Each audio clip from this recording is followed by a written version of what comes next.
दोस्तों, कई बार जिंदगी में ऐसी मुश्किलें, ऐसी उलझनें आकर खड़ी हो जाती हैं कि हम हिम्मत ही हार जाते हैं। कोई रास्ता ही नहीं दिखाई देता। समझ ही नहीं आता कि हमारी ही जिंदगी में इतनी परेशानियां, इतनी तकलीफें, इतनी उलझनें क्यों हैं आखिर? क्यों हमें ही इतना दुख मिलता है? हमने क्या बिगाड़ा है किसी का? क्यों हमारे साथ हमेशा गलत होता है? दोस्तों, जब भी आपके जीवन में ऐसा वक्त आए तो ये कहानी आपको बहुत ताकत देगी, आपको बहुत हिम्मत देगी और आपको आपकी उलझनों से बाहर निकालने का रास्ता दिखाएगी। दोस्तों, ये कहानी है एक ऐसे व्यक्ति की जिसके जीवन में बहुत सारी परेशानियां आती रहती थीं और एक दिन तो उसका इतना ज़्यादा खराब हुआ कि वह परेशान हो गया अपनी ज़िंदगी से और रात के समय ईश्वर से फरियाद करने लगा। वो इंसान बहुत गुस्से में था और परमात्मा से कहने लगा, आपने आज मेरा पूरा दिन खराब कर दिया, आपने क्यों मेरे साथ ऐसा किया? तो परमात्मा ने पूछा, क्यों, ऐसा क्या हुआ तुम्हारे साथ? तो वो व्यक्ति परमात्मा से बोला, मुझे सुबह जल्दी उठना था लेकिन अलार्म नहीं बजा, जिस कारण मुझे उठने में देर हो गई। एक तो मुझे पहले ही इतनी देर हो गई थी और जैसे ही मैंने अपना स्कूटर स्टार्ट किया वैसे ही मेरा स्कूटर भी खराब हो गया।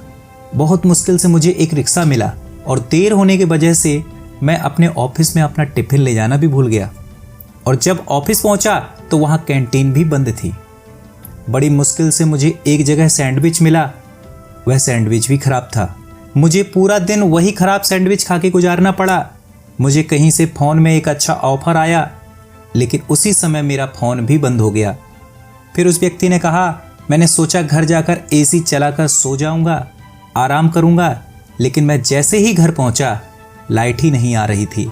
मुझे समझ ही नहीं आ रहा कि सारी तकलीफें आप मुझे ही क्यों देते हैं? आपको कोई और नहीं मिलता क्या? तो परमात्मा ने उससे कहा, अब तो मेरी बात सुन ध्यान से।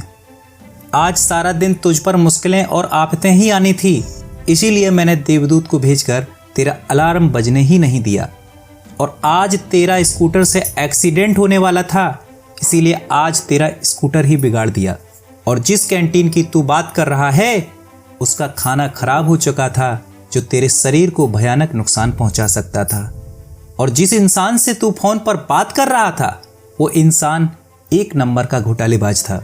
वो तुझे बहुत बड़ी मुश्किल में फंसा देता, इसलिए तेरा फोन आधे में ही बंद करा दिया और आज तेरे घर में शॉर्ट सर्किट से आग लगने वाली थी, इसीलिए मैंने तेरी बिजली भी बंद करवा दी। ईश्वर ने उस व्यक्ति से कहा, मैंने तुझे दुख देने के लिए या तुझे परेशान करने के लिए ये सारी उलझनें नहीं दी, मैंने तो तुझे बचाने के लिए ये सारी चीज़ें की हैं।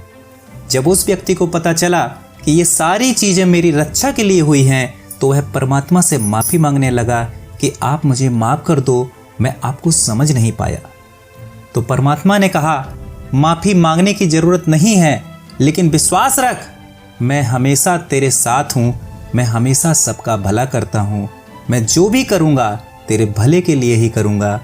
दोस्तों, कई बार हमारी ज़िंदगी में भी ऐसी मुश्किल घड़ियाँ आ जाती हैं, ऐसे हालात आ जाते हैं जो हमें समझ नहीं आता कि हमारे साथ ऐसा क्यों हो रहा है, लेकिन भविष्य में जाकर हमें समझ में आता है कि अगर हमारे साथ ये बात नहीं हुई होती तो आज हम बहुत बड़ी मुसीबत में फंस जाते। तो ये कहानी हमें शिक्षा देती है कि आपकी ज़िंदगी में कितनी भी बड़ी मुश्किलें क्यों ना आ जाएं, कैसी भी उलझन क्यों ना आ जाए, आप मन में ये विश्वास रखना कि इसमें भी आपकी भलाई छुपी हुई है, इसमें भी आपके लिए कुछ अच्छा छिपा हुआ है।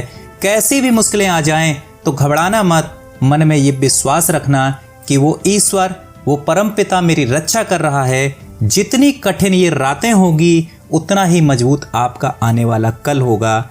दोस्तों, ज़िंदगी में कभी निराश मत होना, क्या पता कल वो दिन आए जिसका आपको बेसब्री से इंतजार था।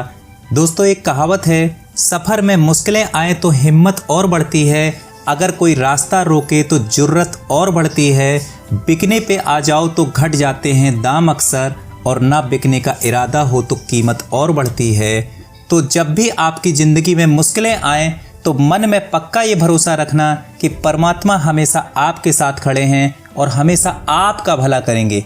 दोस्तों, अगर आपको ये कहानी पसंद आई हो तो इस चैनल को सब्सक्राइब करें ताकि हमारे द्वारा बनाए गए ऐसे ही प्रत्येक मोटिवेशनल वीडियो आपके पास तक पहुंचता रहे। दोस्तों, जय हिंद, जय भारत।